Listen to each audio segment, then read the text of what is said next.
The naked body of Sheila Shepherd was found in her Saratoga apartment this morning by her uncle. She was found lying on her bed with stab wounds. Her family had been notified when her teacher had become worried. The 22-year-old woman was enrolled in a work-study program at the Worldwide Educational Center just down the street from her apartment. She missed class yesterday. Her teacher thought she just might be out of town. Today, the teacher became worried. Because usually our enrollees will call in and tell us why they aren't here for the day to work. So that's why we tried to find out her whereabouts this morning. The teacher described Sheila as a beautiful girl who was well-liked. She had been married and reportedly has a young child, but she lived alone. Police spent hours on the scene collecting evidence. After the body was taken away, police brought out several bags of evidence, but they had little to say. Do you have any reason to believe that this was someone who knew her, though, or this could be a random kind of crime? We have no reason to believe that statement whatsoever, whether it was a random situation or someone knew her or what. We don't know at this point. So far, police have very little to go on. One clue, a next-door neighbor's daughter says she heard screaming about 10:15 last night. But Sheila's teacher says that when they checked on her yesterday morning, the door was locked and a radio was playing. The door was still locked and the radio was still playing this morning when Sheila was found. Mike Moran, 13 News, Saratoga.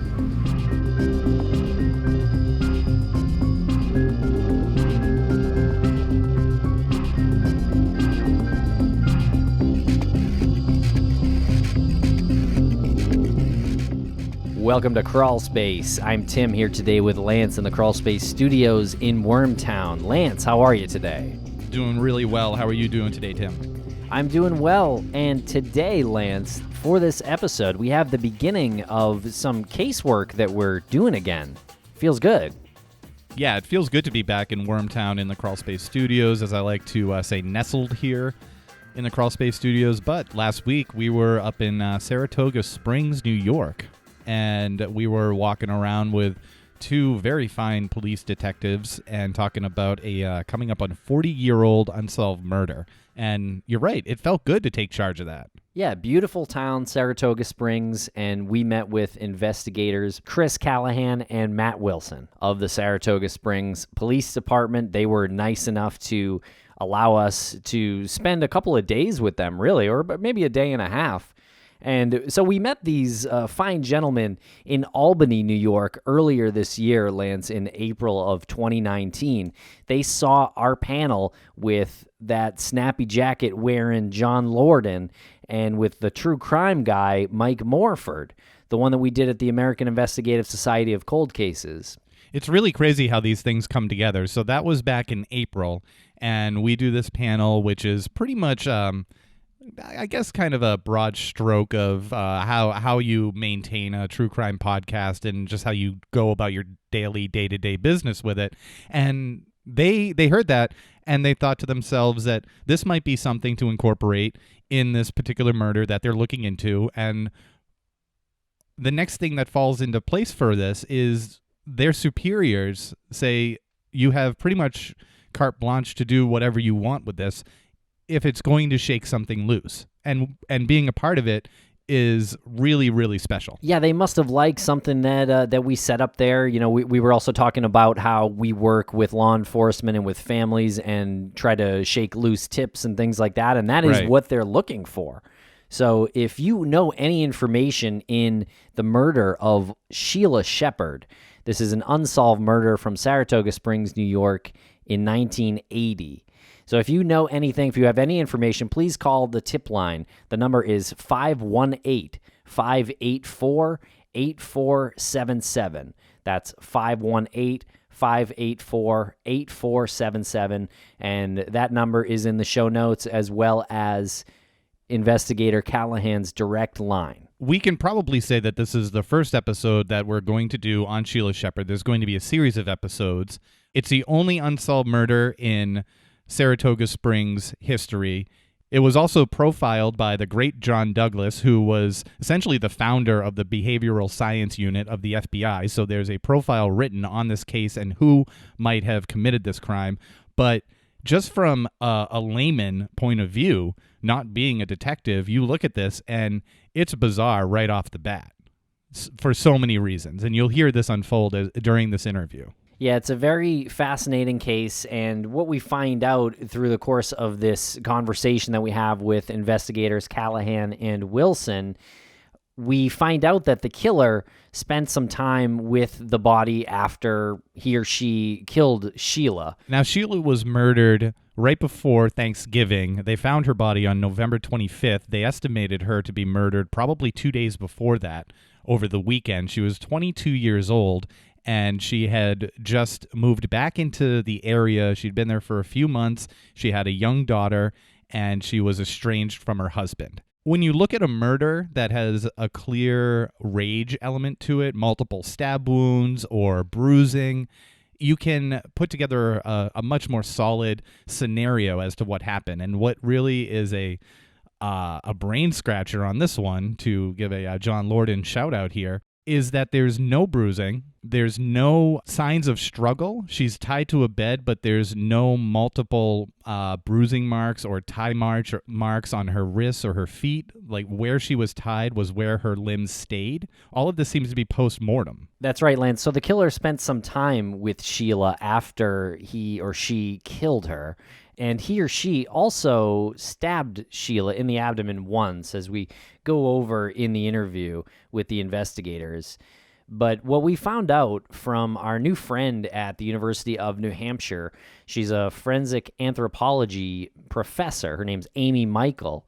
We found out that the killer spent no less than a half an hour with Sheila after killing her, because the puncture wound of the knife, there was no blood. We were told that. We were told that there was one single drop of blood, but when we saw the picture of the knife in the body, I didn't see any drop of blood. It must have been incredibly minute, but it was only from the initial puncture wound into her stomach.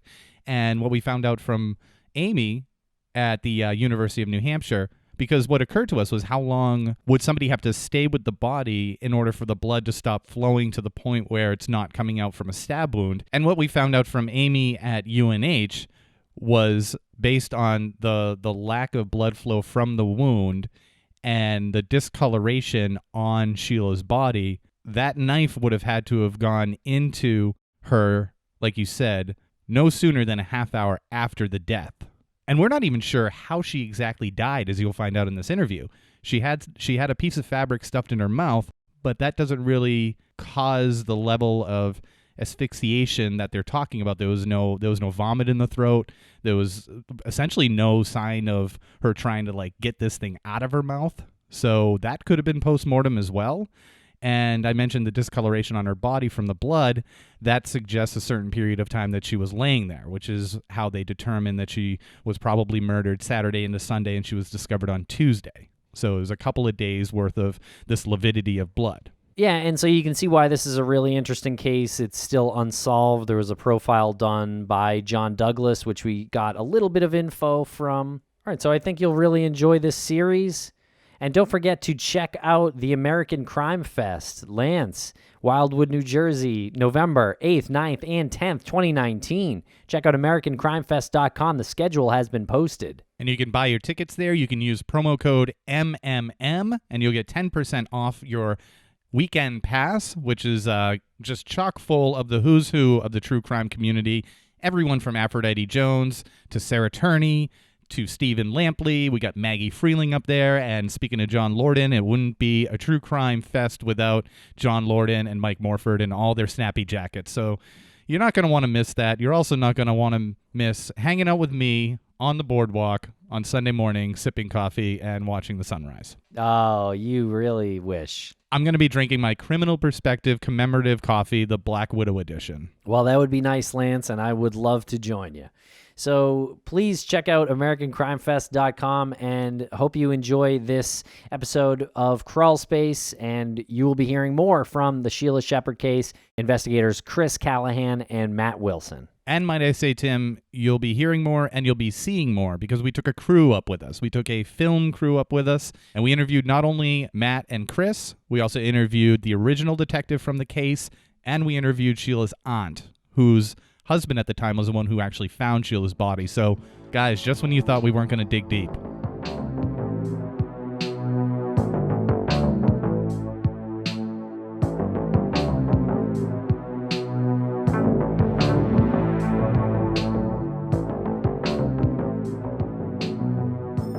guys, for coming back and talking about this case with absolutely. us. Really appreciate it.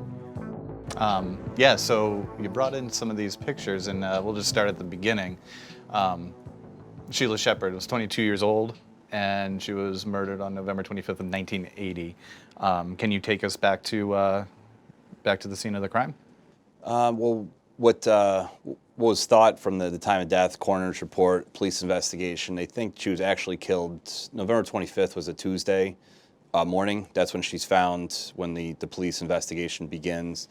What was determined was that she was actually killed sometime late Saturday night, early Sunday morning, which have been the 22nd into the 23rd. The timeline's a little hazy on when she's last confirmed seen alive, but it's going to be some point on that Saturday. And then there's different sightings, different people that were interviewed that were out in our downtown area in Saratoga on that Saturday night that say they saw her at certain bars, but then a lot of them are kind of hazy. Like, well, I can't be sure if it was actually Saturday into Sunday, may have been Friday into Saturday, but she's definitely found for sure on Tuesday morning, early morning. Again, she's enrolled in a secretarial school at the time, was called Worldwide Enterprises, right down the block from her apartment. The teacher had sent a couple of students over to look for her. She didn't report for class 2 days in a row, and once they couldn't get into the apartment, got no response, knocked on the doors. When they go back, teacher calls Sheila's mother, who comes to the house with her aunt and uncle, and the uncle's one who comes through. The picture on the left there is that's the fire escape that he comes in through, that you could see from when we were at the apartment yesterday. He came up that fire escape because the front door was locked, stepped through the window, and actually has to step right over her. Yes. Yeah. And she was, according to him, she was found. She was covered with a blanket or sheet at that time, but like the feet were sticking out. He calls out to her. There's no response. So he says it's obviously there's something wrong there going on. He pulls back the sheet and sees that, she does appear to be deceased. And then goes and calls the police, and our investigation begins from there. I can imagine that he saw her through the window. He said he could see her through the window, but again, that she's covered. Yeah. So he knows she's in the bed there, but just that she's not responding to his calling out her name. And he can't see anything other than part of her head. Was her head fully covered, or was it? I think it says the head was fully covered. There was a leg protruding out of the side of the sheet. Okay. I think he sees on this bottom right here, something like that. You saw that there's someone in the bed. And her feet are tied with her own shoelaces? Correct. Yes, and then this is like a what do you call it? Terry like cloth. A belt, from a terry cloth robe. That's tying her hand. Yeah. And I can't remember what the fourth tie is now. I believe it's going to be something similar to there's two shoelaces and I think two kind of sashes like that tying the hands. And that was Sheila's robe? We believe so, yeah. And she's tied spread eagled, so she's got all, 2 hands, 2 feet that are, all directions tied to the bed frame. But even just looking closely at it, it doesn't really appear that, she's tied down before death, because the shoelaces are flimsy. They're not any sort of intricate knots. They said they were kind of like just a double overhand, like you tie your shoe with, and there's no abrasion marks on her. It doesn't look like anything she's struggling against the ties. So the theory was, and it definitely, I agree, that makes sense that she's tied up after she's already dead. And what else happened after she died? She had a a blouse. It's a belt that went to like a coat, like a cloth belt that went to a woman's coat, or maybe a sweater or something, like a. Yeah, let's take a. Throw. We actually spoke to the owner of that. She said she had let her borrow it, but it was like a cloth sash that was tied over her mouth, stuffed down into her mouth, and then the steak knife was piercing her abdomen. It was a steak knife. Correct. So all that was after she was dead? The one single stab wound, there's no blood coming from the area. I think there might be a drop where it pierces the flesh, but it's not like, if you stab somebody and they're alive and they're actively still, still spurting blood. So it looks like it's probably even, I wouldn't say quite a while, but it's, time has passed that she's been dead before somebody sticks this knife into her abdomen, which obviously is the part that doesn't really make sense. Yeah. Was it from her apartment? It matches the set that she has in her in her kitchen drawer. There's actually original detectives had pictures in there of all the cutlery, and had seized all this other cutlery that we still have now that matches her set. So it looks like somebody just went through her set. Yeah, I don't know if it's If it was sitting on the table, spontaneous yeah. or So what is the cause of death? asphyxiation. So, like someone suffocated her or strangled her, or?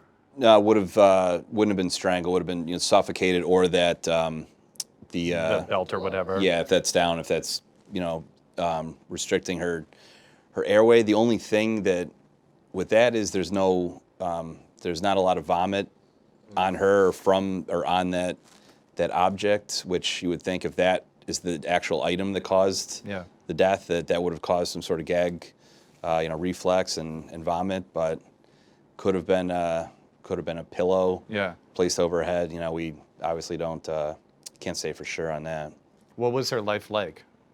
Who was she? Well, she was pretty much born and raised in Saratoga Springs. Her father had her when he was in the military, stationed down in Florida. Has Sheila down there. She was born in 1958. They move back to Saratoga Springs. And she's very young. Grows up there. She ends up meeting a guy who's also in the military that she gets married to. They go away. Well, he's stationed different places. They're stationed in Germany. He's then stationed in California. She lived in Germany? Yes. Oh, cool. Then in California with him, they have a young daughter, as you can see in some of the pictures. She was 3 at the time that Sheila was murdered. Sheila had left her husband in California. They had split up, and she went to live in Colorado for a time, which is the ones you can see with the mountains in the background there. That is her Aunt Terry that you're going to meet later on today. That's actually the wife of the uncle who discovers Sheila in the apartment. Terry Armstrong was married to Charles Bousseau at the time, who's the one that goes through the window and finds her. But Sheila she left California where her husband was stationed, took the baby to Colorado and stayed with Terry and Charles for a time there. So that's where Terry was living in Colorado? That's why Yes. they went there? Mm-hmm. And then she made her way back to Saratoga Springs after that? Yes, her husband actually comes and takes the baby with her permission, takes their daughter Sativa, comes back to Saratoga, where his parents are living in the time, or just outside of, and then Sheila, a little while later, makes her way back to Saratoga. I want to say in August of 1980. Yeah, end of August or August. So the kid was living in Saratoga as well, in the same town as Sheila, but just not in the same residence. Well, just outside. It's Okay. It's called Greenfield. It's just like the kind of rural surrounding Okay. area of Saratoga. His parents ran an RV park. Okay. There that the daughter was with Richard Shepard's parents. And how long after they split up, Sheila and Richard, was she killed? 6 months-ish. Got to check her timeline here. All right, so she moves. All right, May of 1980 is when she moves back to Saratoga for good, and in 1978 is when her and Richard had split up. Oh, okay. And that's when a couple of years, Okay. 2 years, and But they maintained contact. yeah, between they them. had been in contact. It sounds like, and from everyone that we've talked to, there was no custody dispute. There was no fighting over who should have the baby. It seemed like they both kind of agreed that the baby was better off with his parents. That neither one were in a really good place to raise a child at the time. She was like 20. She was 22 when 19 she or- died. Well, when she had the baby, she was 9. Okay, yeah, so would have, yeah. Yes. Yep, she gets married married to him in 76. They moved to Germany. They moved, okay, so I want to say that Sativa was born in 77. Her daughter, so she Yep. would have been, 19. 19. And how old was he? Richard, I don't have his exact date of birth memorized. He's a couple years older, Okay. but, he's also, early 20s. Yeah. It's impressive that they would have the self-awareness to say the child's not, Yeah. in the Yeah. best hands with us. That seems at that age. right. Pretty mature, both of them. He had been to Saratoga a couple months before she's killed. Actually, maybe like a month and a half. And they had apparently he was coming to Saratoga to talk about, what's our plan going forward. Are we gonna split totally? Are we gonna try to get back together? Are we gonna, see if we can make this work? And it sounds like at that time that they both come to an understanding that no, this is not going to work. It's not what we want going forward.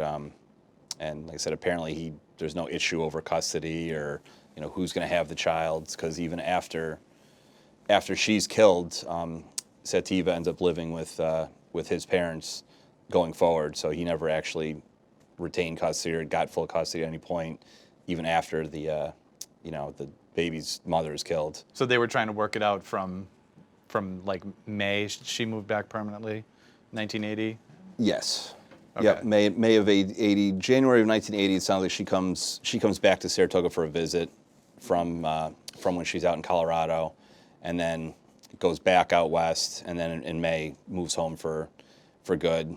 Gets enrolled in this secretarial school down the street, and is putting all her friends that we talked to and everyone at the time. That was her motivation, was to get herself back on her feet, get a career, so then she can be a mother and take Sativa full time. And that was what, like I said, what all her friends, that was her motivation to be going to this school. Where was Richard living at the time of Sheila's death? Long Island. Okay. He's So out it's in quite a ways away. Yeah, he's out in Greenport, Long Island, which is almost all the way, out to the end of the island. So he's out there. That's a few hour trek just to get here, right? At Yeah. least might even have to take a ferry. Could 4 hours driving, I would say, at least. I mean, easy if you're going with no traffic. Okay. Was she dating at the time? Not exclusively. I mean, she had different boyfriends listed in the case file. Different people that she had seen, socially. She's 22, so still young, still going out, a lot and socializing. So nobody that we see or that comes out from the original case files that was like a steady, low exclusive boyfriend. And why did you two get involved in this? And who are the original detectives? The original detectives, there was Tom Mitchell. Dan Jewett was another investigator that handled it. I don't know if anyone else after that took over. After the two of them pretty much did the majority of the... They were the primaries. Tom Mitchell was an investigator at the time that, like I said, did a lot of the original investigation, a lot of the original interviews with Dan Jewett. Ken King was the detective lieutenant at the time, ran the division. He's done some of the follow-up stuff with Tom as well. What happened with the case files? They started the case. They worked on it for how long, and then where did it go? I mean, I know talking with Tom, he's like, I worked the case until I retired. Right up until there's still. You could see you get a progression going through of like, all right, 1980, a ton of tips, ton of follow-ups, and then you get into 81, and it kind of less, but still there's still some good leads and things coming in.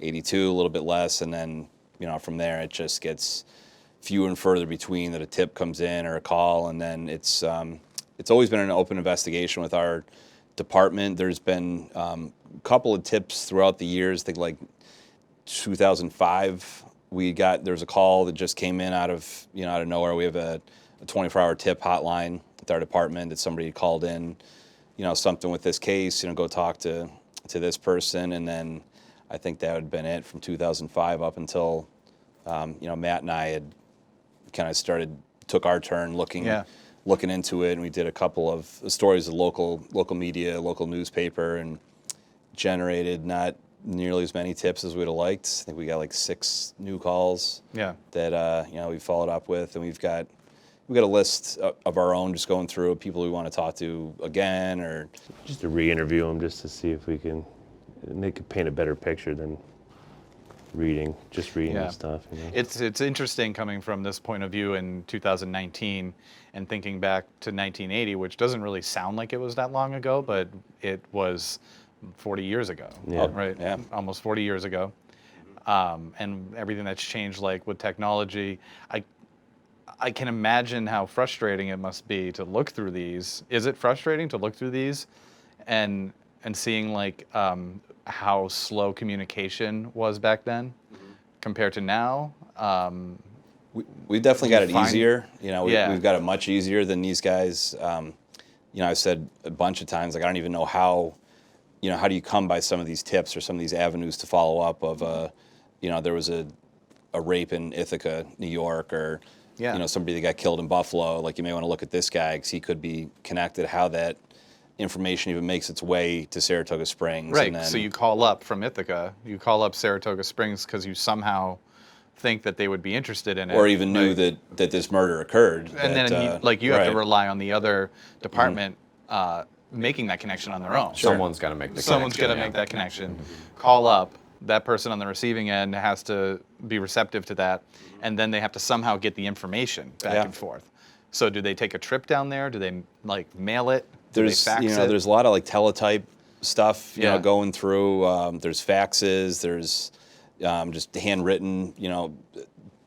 So and so detective wasn't working today, but I took a call for you from this guy, and just a synopsis kind of note type thing. And there was I'm sure they didn't have individual voicemails like we do now, where no cell phones. I mean, I pictured them smoking a cigarette, and the ashes are hitting the probably the shoulder holsters and shoulder holsters. Yeah. So this is a pretty big case file. It seems like a few binders here. We're not It's experts pretty in thick. case files. Yeah, but is this one of the bigger case files you guys have come across at the station? I mean, for this, it's we have case files that we've kept, for certain cases. This one's probably one of the bigger ones, just because of the paperwork it generated.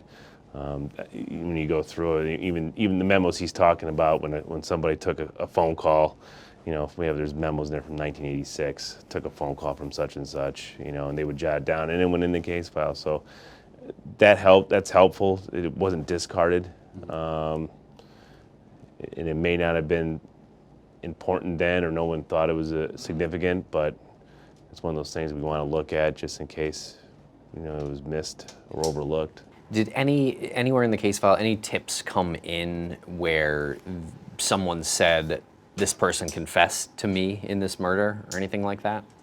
There's actually quite a few of those. Really? Yeah. Really? There's a lot of they're all followed up, they're all interviewed. I remember one just what was the one I was reading last night? The mother called in a son because he was lazy and she wanted him to get a job, so she thought that by a sheriff's deputy coming and talking to him, that would motivate him to get out and find a job. There's all sorts. Like I said, this was a huge story in Saratoga Springs at the time. And still is, 40 years later, a pretty big story, because we don't get these unsolved murder type things. So crazy people calling in just to get attention, people calling in on their acquaintance because they are crazy, and that's enough of a reason to think they were the killer. Is, okay, this guy's crazy, you want to look into him, or this guy once said to me, we were dating, I'm going to kill you, so I think it was him. And we had one of those not too long ago. No, it was one of those things where he somebody showed a particular interest in a cold case. I can't remember if it was this one or not, but the girlfriend kind of took notice of it, and he was always kind of weird to me and stuff. So obviously maybe he had something to do with this. Yeah. You know, but it's just like it's like your urban legend. Everyone talks about this case for years on. So Was there a toxicology report done? Yes, there was, as part of her autopsy. Okay, and she did have some alcohol in her system? Yep, she did have some alcohol in her system. She was at a 0.25 or 0.025 BAC at the time, which is blood alcohol content. So that's intoxicated. at the time of autopsy, and she's, you know. This is at the time of the autopsy. Yeah. Yeah. And does that change from the time she dies? I know it is. I mean, I'm not an expert as far as Yeah. how it breaks down. I know it's a different rate of, okay. you know, where if you're staying awake, you know, you're going to go down at a, you know, more of a, I guess, scientific measure of how much your BACs can go down.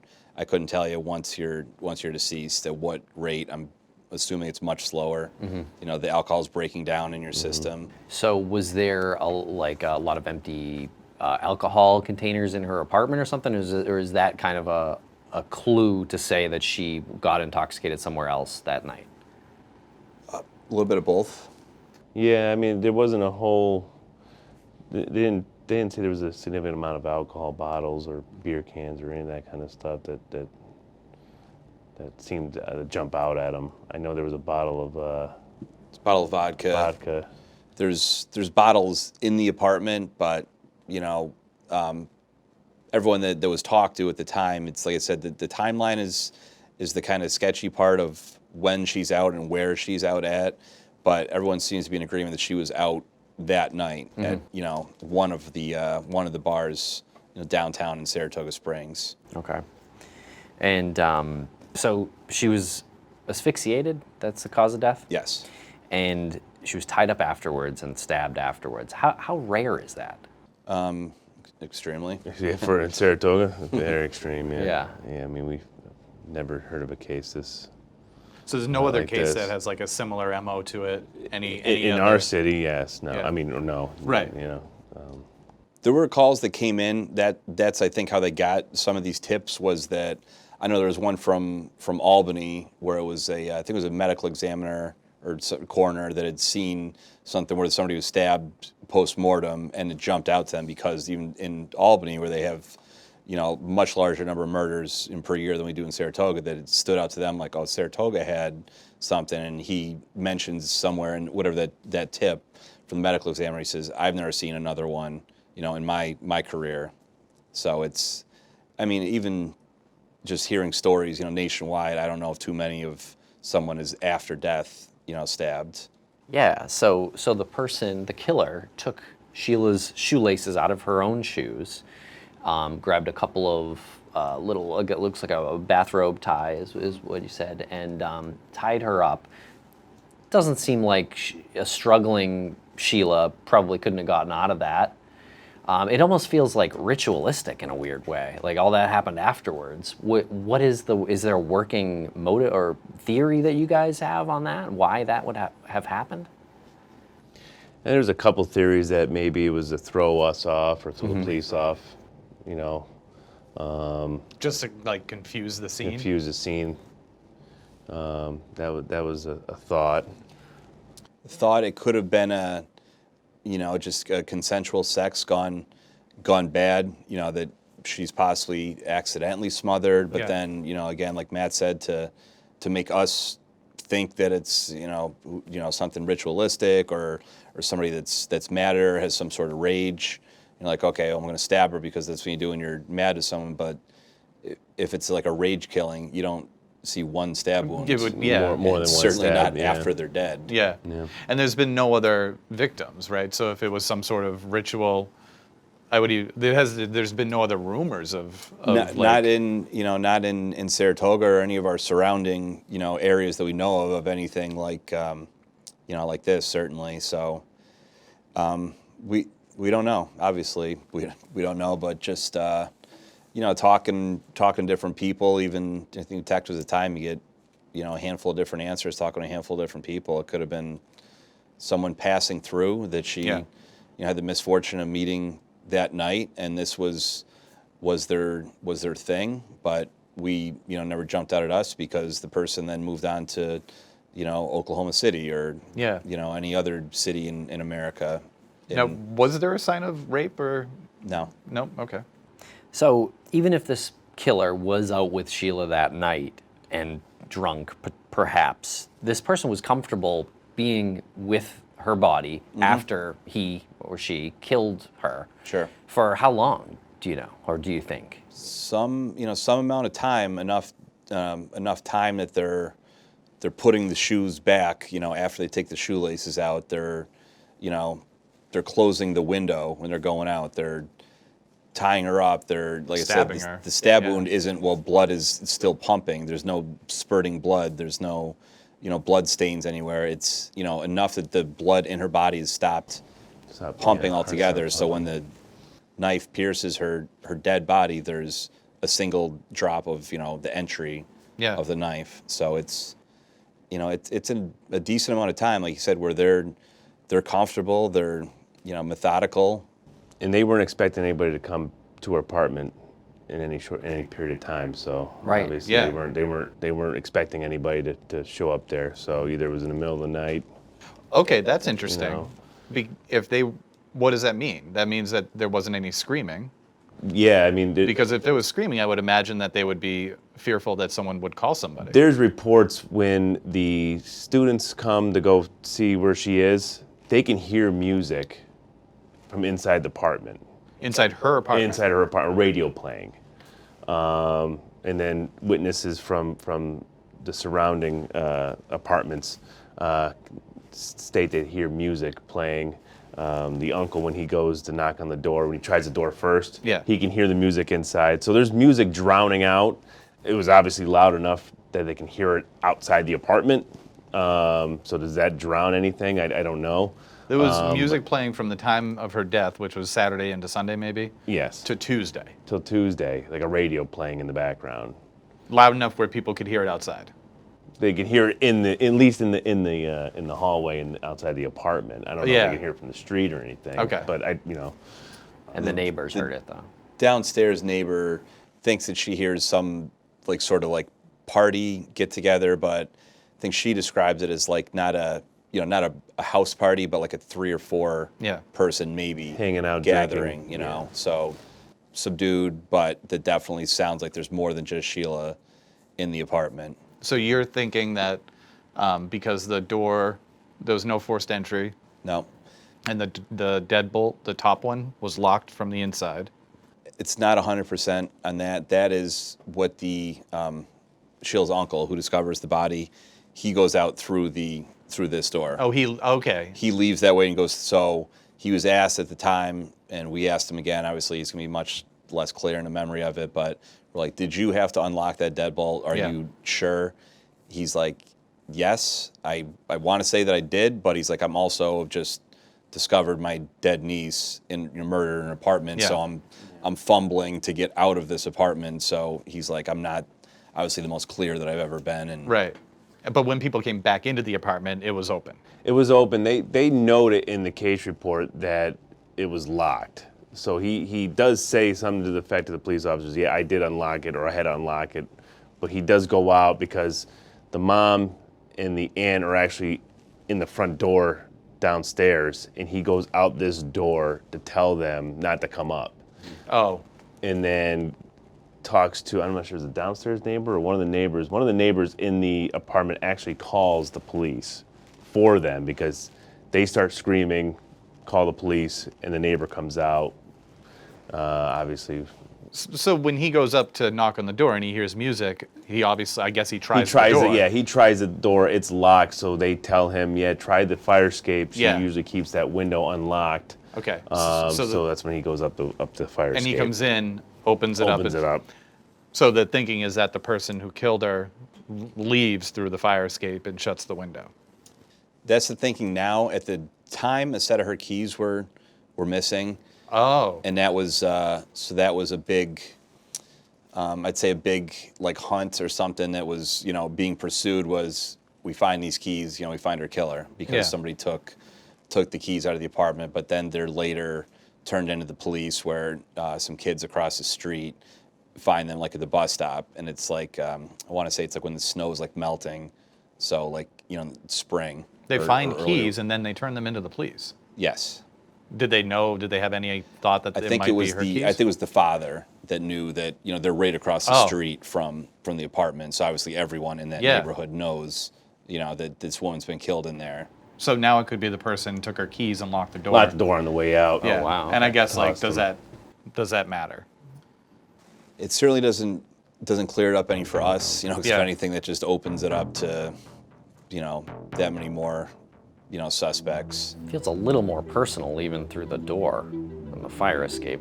But less suspicious to neighbors if anyone sees somebody walking out the door as opposed to walking out of a fire escape. Climbing out the window. Yeah. Were there any Yeah. eyewitnesses? No.